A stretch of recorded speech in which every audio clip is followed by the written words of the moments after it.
in Revelation chapter 4. We have the wonderful opportunity to enter the throne room, and we're going to be there for a little while. And the next two chapters here before all of the judgment starts ensuing. And I would like to start this evening with, we'll read the first three verses. After this I looked, and behold, a door was opened in heaven, and the first voice which I heard was as it were of a trumpet talking with me, which said, Come up hither, and I will show thee things which must be hereafter. Immediately I was in the Spirit. Behold, a throne was set in heaven, and one sat on the throne. And he that sat was to look upon like a jasper and a sardine stone. And there was a rainbow round about the throne, in sight, like unto an emerald. It's about the word of prayer. Father, as we look into this passage tonight, help us to realize that you are always in control. So many times in our own lives, things seem to be spinning out of control, and even when we think that we're in control of things, there are things that come up in life that remind us just how out of control we really are. But when we get into chapters 6 through 21, and we start to see all the judgment on sin and your wrath poured out, there's so much on earth that seems to be out of control. And yet here for just a minute, you show us exactly how great you are and how everything, to the least little seemingly insignificant detail, is planned out and executed with perfect precision. So help us to appreciate that when life gets difficult, and when we hear bad news from the doctor, or when we have unexpected things come up, or all the difficulties that ensue in life, help us to realize that you are seated firmly on the throne, and that you have our best interests at heart. In Jesus' name we pray. Amen.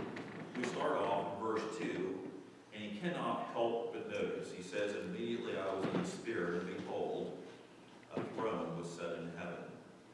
Of all the things that would capture his attention, his mind and his eye and his senses are immediately drawn to the fact that there is a throne and it is sitting there. Now, it's an interesting word, set, because it means it was placed there. First thing that John notices when he gets to roll back the window of heaven and glimpse into the throne room of God is he noticed that there is a fixed positional piece sitting in heaven. It is above the chaos of the earth. It is a grounded, immovable throne. I don't know if you've ever walked into a courtroom.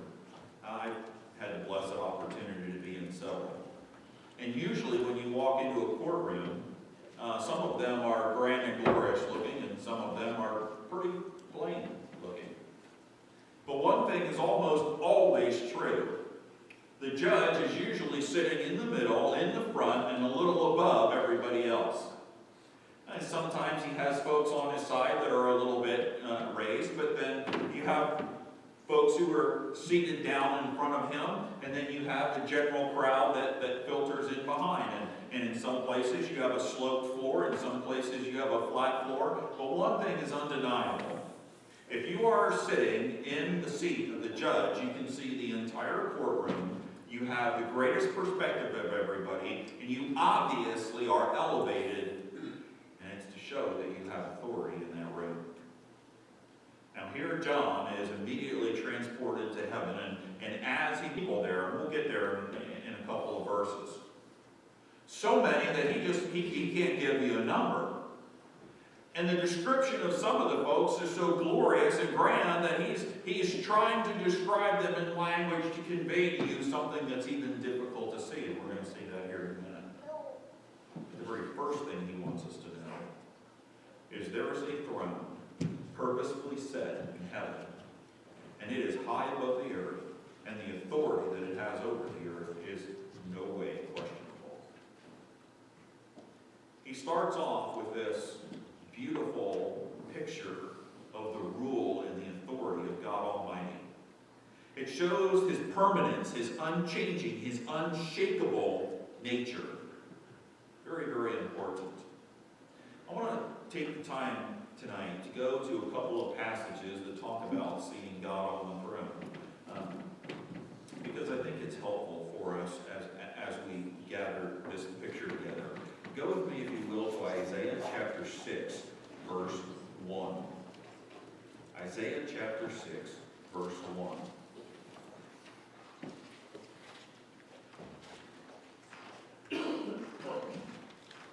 I love this passage.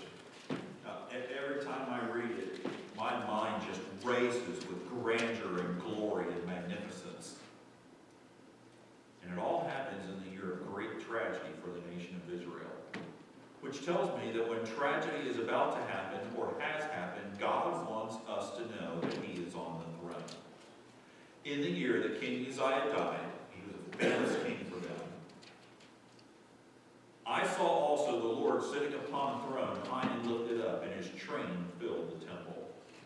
Above it stood the seraphim. Each one had 6 wings, and with twain he covered his face, and with twain he covered his feet, and with twain he did fly. And one cried out unto another and said, Holy, holy, holy is the Lord God of hosts. The whole earth is full of his glory. You say, how magnificent was it? And the posts of the door moved at the voice of him that cried, and the house was filled with smoke. That is an impressive scene. Impressive, impressive scene. You say, why does Isaiah see God sitting on his throne? You know why? Because the king's not on his throne. And when there's tragedy in our lives, and when there is a change, and we see that earthly authority sometimes passes away. We see that change. Some people wished it had been somebody else, and then all the political bickering goes on for the next however many years until we get ready to do it again. In the midst of the fact that King Uzziah has died, the nation of Israel is thrust into political turmoil. What's Isaiah supposed to go and tell him? The Lord reveals himself on the throne. Oh, Uzziah might not be on the throne anymore, but God's never left it. Go with me to Jeremiah chapter 17, verse 12. Jeremiah 17, verse 12.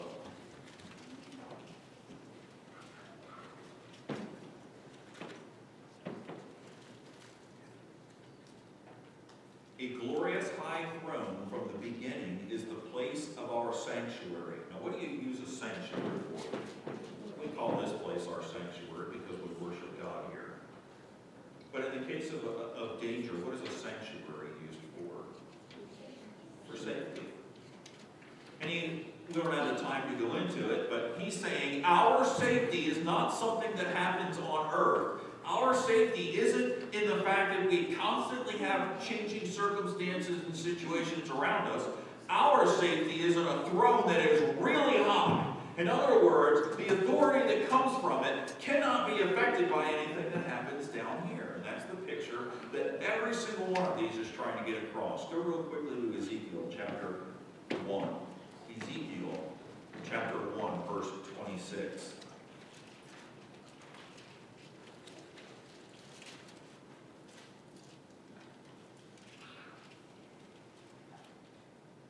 And above the firmament that was over their heads was the likeness of a throne, as the appearance of a sapphire stone. And upon the likeness of the throne was the likeness as the appearance of a man above it. And I saw the color of amber as the appearance of fire round about from within it. From the appearance of his loins even upward, and from the appearance of his loins even downward. I saw, as it were, the appearance of fire, and it had brightness round about it. He goes on and he describes a rainbow in verse 28, which we'll get to the end of here. But you see again, you see this figure that's impossible to describe. And the only way they can describe it is using colors of these gemstones that are familiar to them and saying, well, he seemed like he had, like from the waist up he was like fire. But well, then come to think of it, from the waist down he was like fire too. How do you describe something that doesn't have a form or a visage? Because God is spirit, and they that worship him must worship him in spirit and in truth. Go to chapter 10 of Ezekiel, verse 1.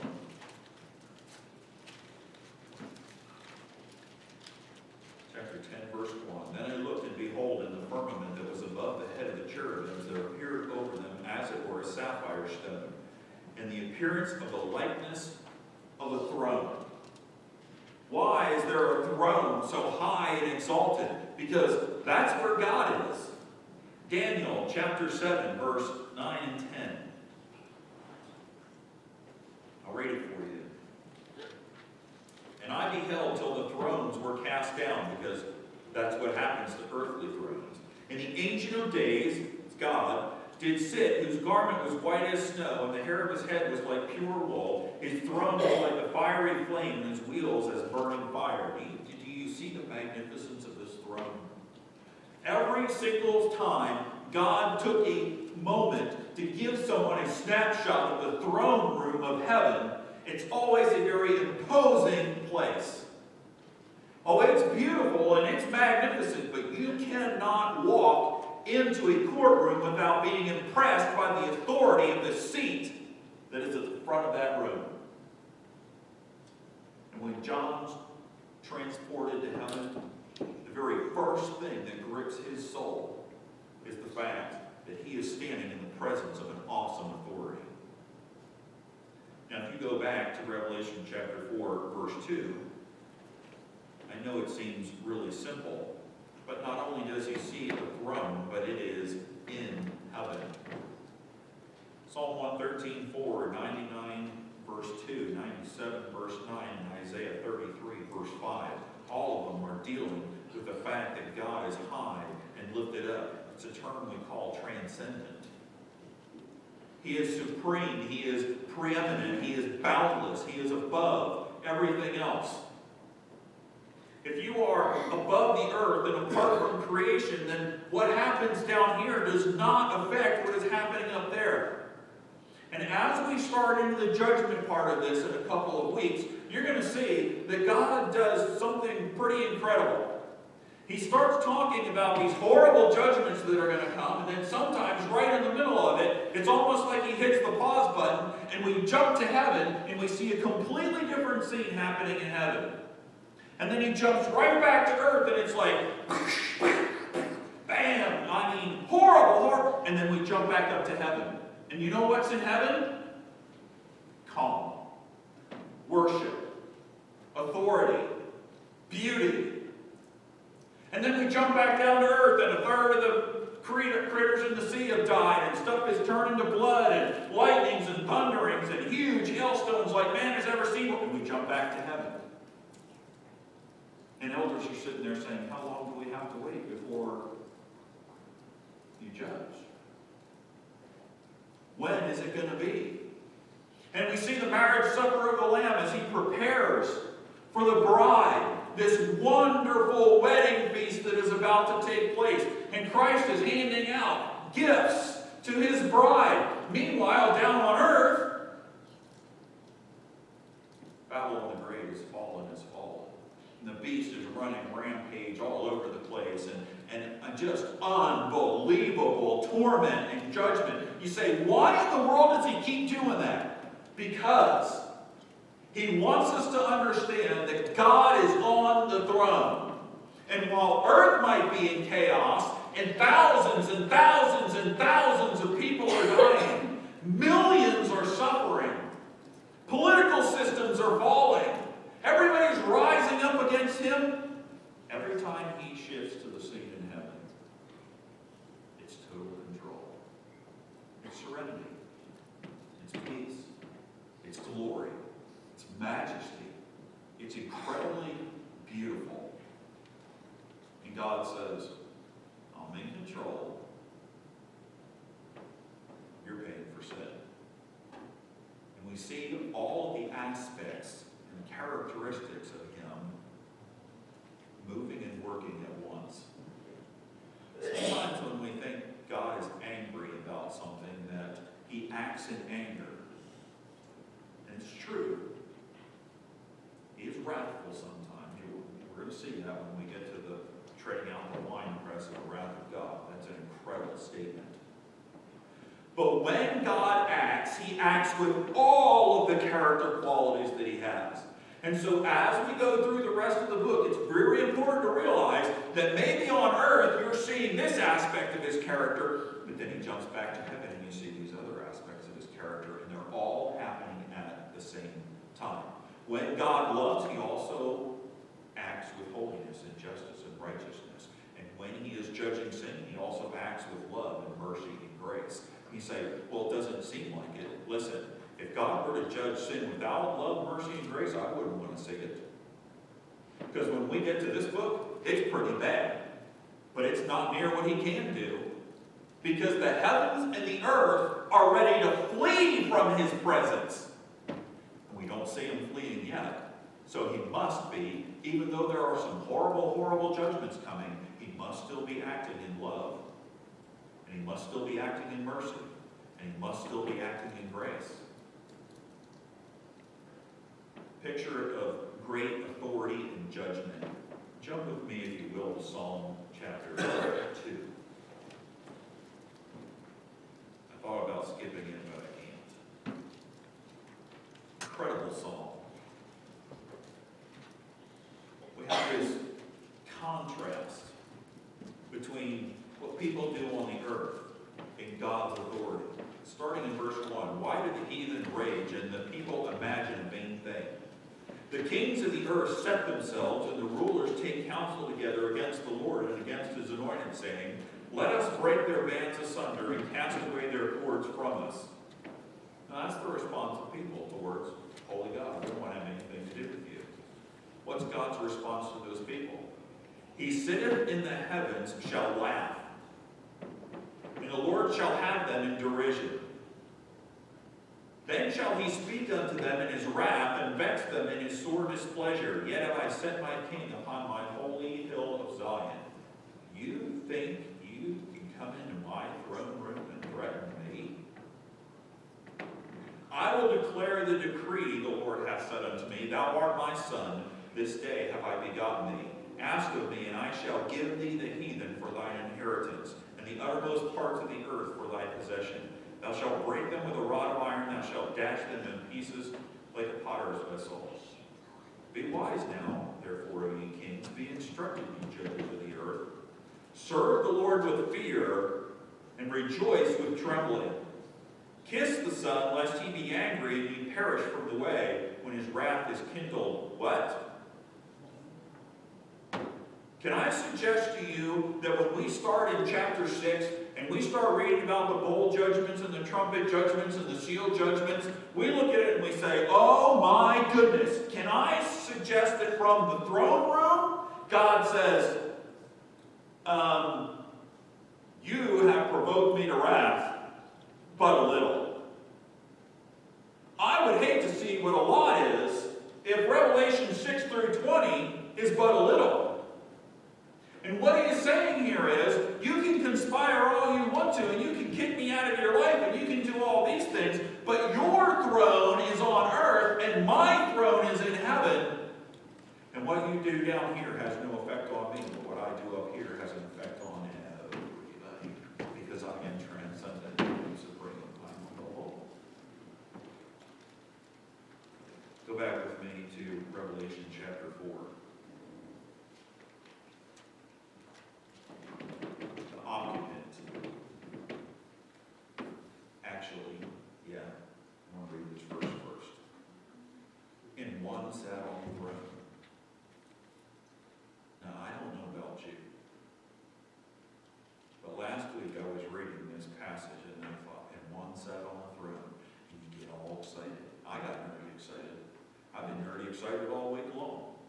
I mean, I just can't hardly stand myself because we're getting ready to study the one who sat on the throne.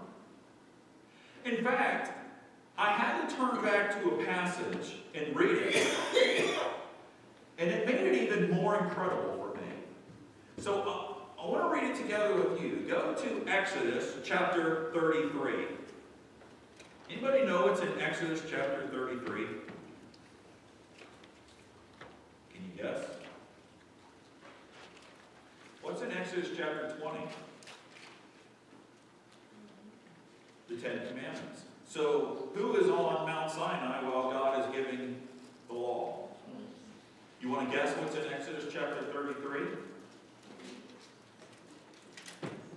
Moses has this tiny little request of God. Look at verse 18.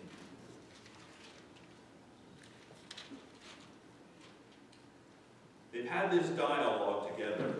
Actually, let's go back to verse 17 because it gives it all the meaning in the world. The Lord said unto Moses, I will do this thing also that thou hast spoken, for thou hast found grace in my sight. And I know thee by name. Now, I don't know about you, but that just sends chills up and down my spine. I wish God and I had that great a relationship. But I'm a self-hated, sinful little dude, so, you know, I don't have as good a relationship with him as Moses did. What's the relationship? And he said, now, you do realize that the whole beginning of this chapter, and for a couple of chapters before, God is getting ready to come down and give his law. And when he's going to come down and give his law, he wants the nation of Israel to know who it is that's giving the law. So he tells Moses, on 3 days you're going to get everybody together and they're going to gather out by the mountain. But you make sure that you don't even come near the outskirts of the mountain, or you're going to die. Because you cannot stand to be in my presence. I'm going to talk with you so all of the nation of Israel will know who it is. And I'm going to call you up to the mountain and I'm going to give you the law. Moses says, okay. So he goes and he tells everybody, go wash your clothes, take a bath, get ready. And 3 days from now, we are going to walk out there, but don't you dare get too close to the mountain because God's going to show up. These people have no idea what to expect. They don't have a clue. You know what? I wouldn't either. And they walk over there, and they're all ready, and all of a sudden there's this incredible smoke and darkness over the top of the mountain. And the entire mountain begins to shake. And these people are scared to death. Moses is like, all right, let's go. He walks them towards this quaking mountain. I can't imagine what's going through their hearts. Can you imagine the kids? They're probably about ready to have a heart attack and die. I would be. And they come up near the end of the mountain, the whole top of the mountain, and you hear this voice come out. And he calls Moses up to the mountain. So you know what Moses does? He climbs up the mountain. And God tells him, I want you to go back down and tell everybody, don't you dare break through and come up the mountain. I know there's probably some people down there that really want to, but you tell them not to. And my very first thought was, why didn't God tell him while Moses was at the bottom? So you know what Moses does? Climbs all the way down the mountain. Tells the people, God said, don't you break through and come up see, he'll kill you. And they're probably thinking, you're not dead. Moses goes all the way back up the mountain. This thing's quaking, lightning, thundering, smoke all over the place. These people are scared to death.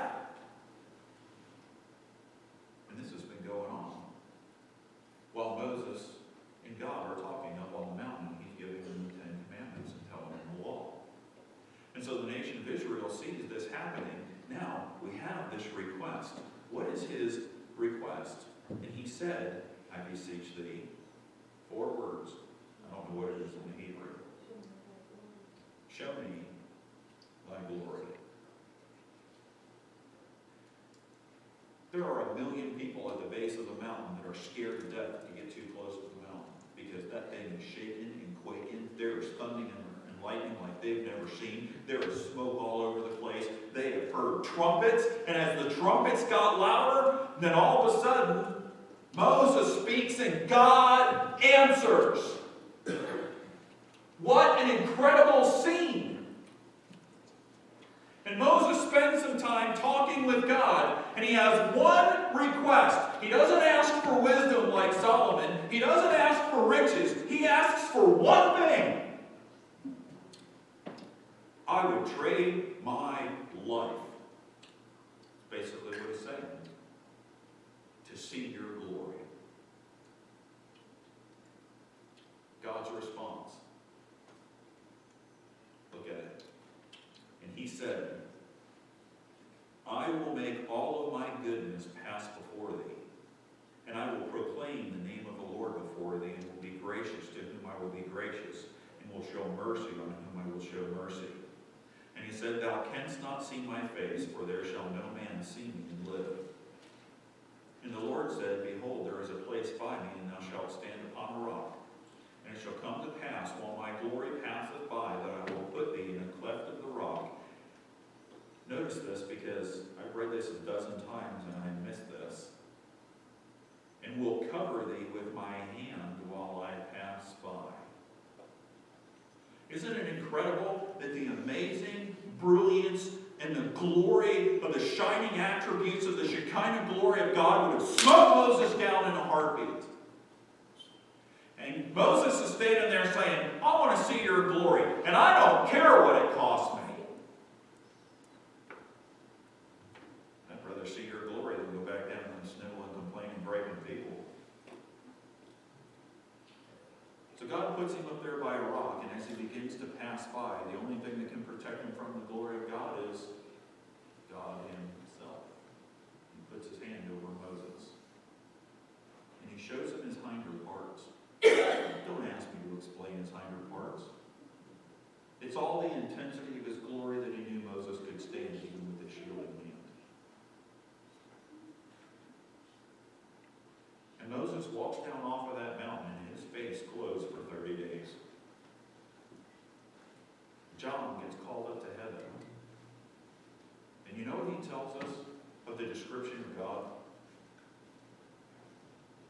There was one sitting on the throne. Are you kidding me? I'm pulling a Moses all week long. I'm like, come on, man. Where's the description of God? I want to know. I want to know everything. What's heaven like? You hear all these people that die and go there, and sometimes what they have to say is blasphemy, folks. And John says, when I entered into that holy throne room and I saw that symbol of fixed, unbelievable, supreme power, I noticed that there was one sitting on the throne. Okay, John, tell me about him. Here we go. You ready? He's going to tell us about the one sitting on the throne. First of all, he says, if you go back to Revelation chapter 4, that there was one. He doesn't even give us a name. Are you kidding me? I mean, you couldn't say Yahweh. You couldn't say Jehovah Jireh. You couldn't say any of the, how many names for God there are in the Bible? Elohim, or who was sitting on the throne? Well, there was one sitting on the throne. And he goes on and he is going to describe his splendor, but he never says anything about his form. There's no detail that anyone can create an image or a picture. And you say, why is that? Because there's no encouragement of idolatry. Go with me to Deuteronomy chapter 4, verse 9.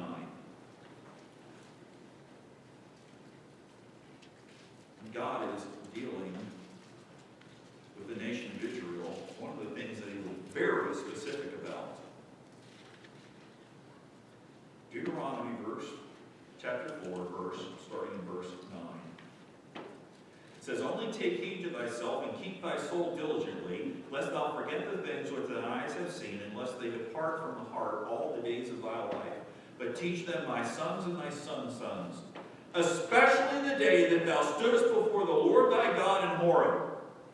You remember that day? The whole mountain shaking like it was going to get up and walk. Thunder and lightning and this loud trumpet that just kept getting louder and louder and louder until you thought your ears were going to bust. Smoke all over the place and this thundering voice of the Lord. You remember that day, folks? Look at verse 11. And you came near and stood under the mountain burned with fire under the midst of heaven with darkness, clouds, and thick darkness. And the Lord spake unto you out of the midst of the fire. Ye heard the voice of the words, but saw no similitude, only ye heard a voice. Why does he make such a big deal out of it? Because you can't make an image of a spirit. worship Him, you have to worship Him in spirit and in truth. But you don't worship an image. You know why you don't worship an image? Because no image could do Him justice. And when John notices the throne and he notices someone sitting on the throne, he doesn't start telling us like chapter 1, oh, I noticed Jesus Christ standing there, and his hair is like fire, and his eyes are like, and his skin's like, and his legs are like, and he goes into all this description. We don't have that here. Can you see the goldsmiths around Israel refining their gold so that they can get ready to make an image? Can you see the artist ready to do a rendition? Come on, give us something, John. Come on, give us something, Moses. But God told them over and over and over again. In fact, He repeated it several places in the Bible, and He said, you heard a voice only, and there was no similitude, because that's not the way you worship me. We don't have time, but He goes on through the rest of the thing, and He says, listen, I know what your temptation is. I know that your temptation is to worship an image, so make sure you don't make an image of me that looks like male or female. Make sure there's no image that looks like fowls of the air. Make sure there's no image that looks like the beasts of the sea or like an animal, because you cannot define me in that way. And so it might seem really simple and understated to say that John looks in this room and he sees a throne and one sitting on the throne, but there's nothing else to be said, because anything else would encourage idolatry. Isaiah, we already looked at it in 6:1, saw the same thing. There is no description of God. Micaiah in 1 Kings 22:19 saw, and there is no description of God. Psalm 47:8, no description of God. Daniel 7:9-10, no description of God. Ezekiel 1:26-28, no description of God. In every instance, God the Father is on the throne, and there's no description of Him. And so John walks into that holy room and he says, man, I saw a throne, and one seated on it. And everybody's going, well, who's sitting there? John's going, duh. Who else would be sitting there? There's only one person that could be sitting there. You want me to describe what? Spirit? How do you describe pure holiness? How do you describe pure grace, pure mercy, pure justice, pure life, pure truth, pure love? How do you describe that? He's going to try. By the way, don't miss another simple word. It says, when I saw one, what was he doing? He sat on the throne. Now, in the English it's the same word, but it's different in Greek. This is not sitting down because his job is done. This is a picture of authority and pending judgment. This word is used when the judge would walk into the room and they would announce him and they say, all rise. When he walks in, what does he do? That's this word. It's not that redemptive work is done. It's not the picture of Jesus Christ sitting at the right hand of God the Father because His redemptive work is done. That's not the same word. It's not the same picture. This is God sat on the throne bearing all the authority that that throne implies. It is a position of reign, total control, ultimate authority. Look at verse 3. The description. Finally, we finally get a description. And he that sat was to look upon like a jasper and a sardine stone. I'm not an English teacher, but if my English teacher asked me to write a paper on God, and I turned in, and he that sat was to look upon like a jasper and a sardine stone, I am pretty sure my grade would not be a good one. Oh, I wanted it in paragraph form, and I wanted detail, and I wanted, you go on and on and on and on and on when you're presenting this. And John gives us 2 stones. Are you kidding me? He says, to look upon, it seemed like his appearance was like. He is not at all going to attempt to describe the form of God. He is simply going to tell us something about his attributes. That's all he's going to do. No detail. Jasper stone. Today, it's a form of chalcedony. It's translucent to opaque. It can be multicolored, it can be banded, it can be a variety of colors. I Googled it just because I wanted to know what it looked like. And it's interesting because I have like 15 commentaries on Revelation that I go through when I'm trying to do this. And some of them say it's a diamond and some of them say it's not, that it's actually jasper. And there is a jasper. It can be white, it can be yellow, it can be blue, it can be green, it can be brown, it can be black, it can be blue. There's like 10 different colors that it could be. And so I Googled images of jasper, and it was like, well, yeah, that's kind of bluish, and that's greenish, and that's white, and that's yellow, and that's gold, that's brown, and that's black. And man, they had stuff that had little rings in it, and they had stripes in it, and they had some of it that was multicolored. And I thought, what in the world is he trying to tell us? Revelation 21:11, it says that the jasper is clear like crystal. And so a lot of folks think that it was probably diamond. And that the facets of the diamond reflect multicolored aspects of the character qualities of God. I don't have an argument with that. The only problem is I spent quite a lot of time this week researching diamonds in the Bible, because I don't know, I'm an idiot, I guess.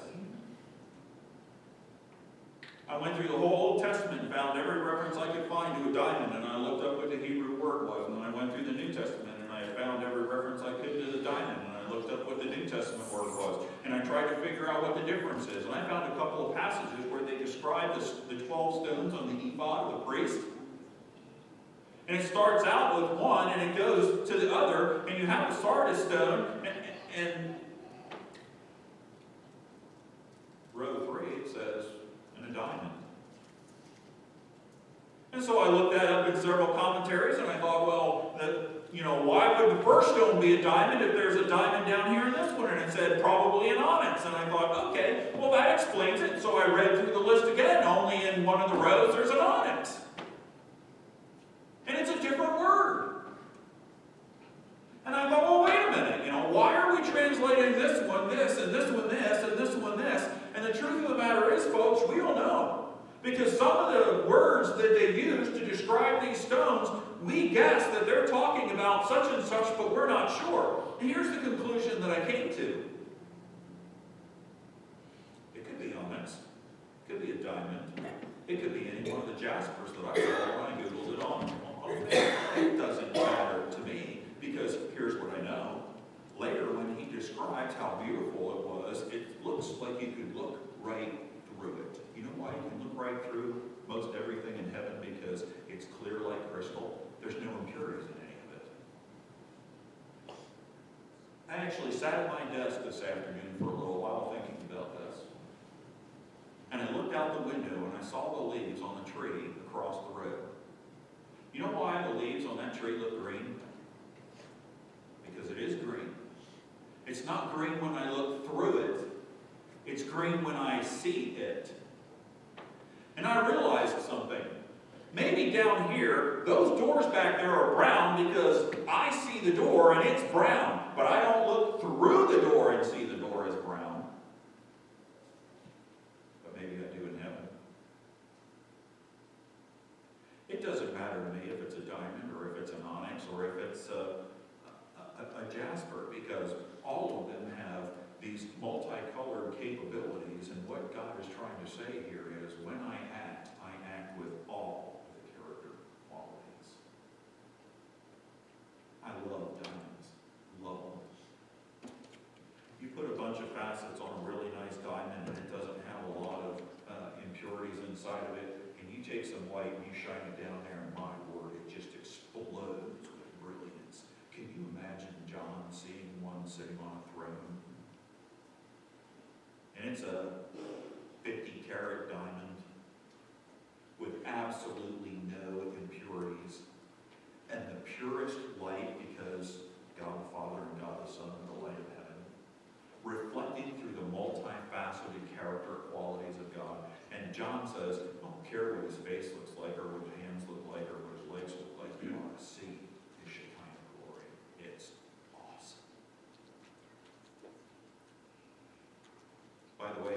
looks like a jasper stone. He looks like a sardis. This is from the region of Sardis, the city that we studied. It's a fiery blood red ruby. It is the first stone on the ephod, and it stands for Reuben. It means, behold the sun. And by the way, the jasper is the last stone because it's the stone of the tribe of Benjamin, and it means son of my right hand. You say, well, maybe the one sitting on the throne is Jesus Christ. I don't think so, because a little while later, the Lamb comes in and takes something from the one sitting on the throne. And there's the book. He's going to open.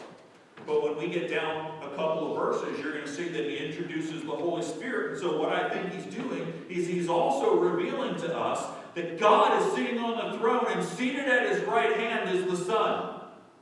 And you cannot distinguish the one from the other. What do these stones picture?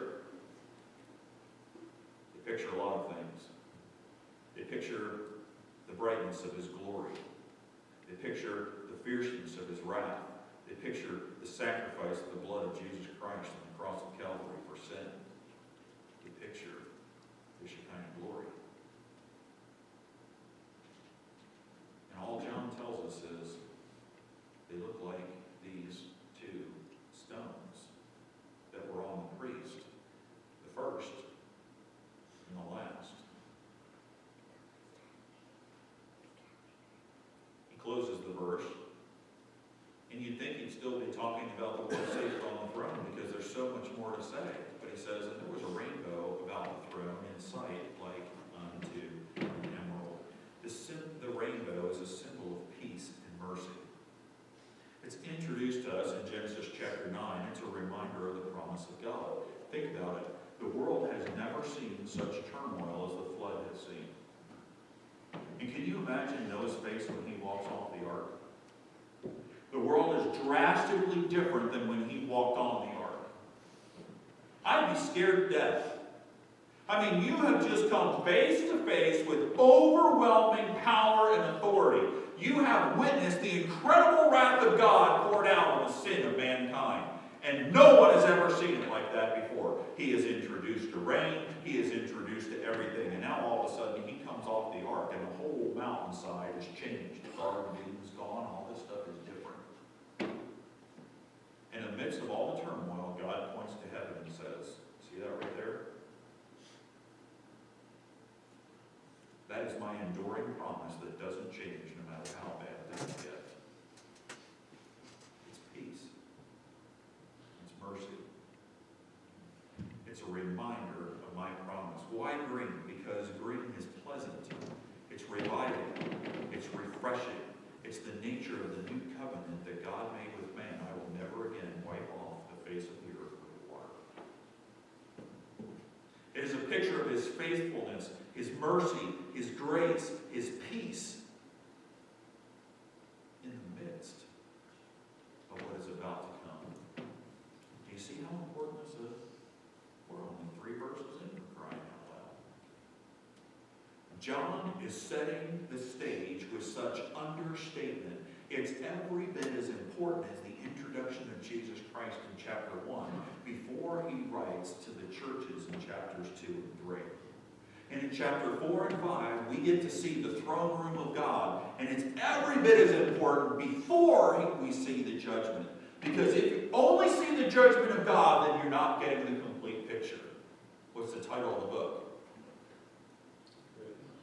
The Revelation of Jesus Christ. Listen, when we get into the horrible judgments, don't get so fixated on the judgments that you forget that this is the revelation of Jesus Christ. This book is about him. Everything is written is about him. And we're supposed to learn something about him in all of it. So before we dig into it, let's make sure we've got an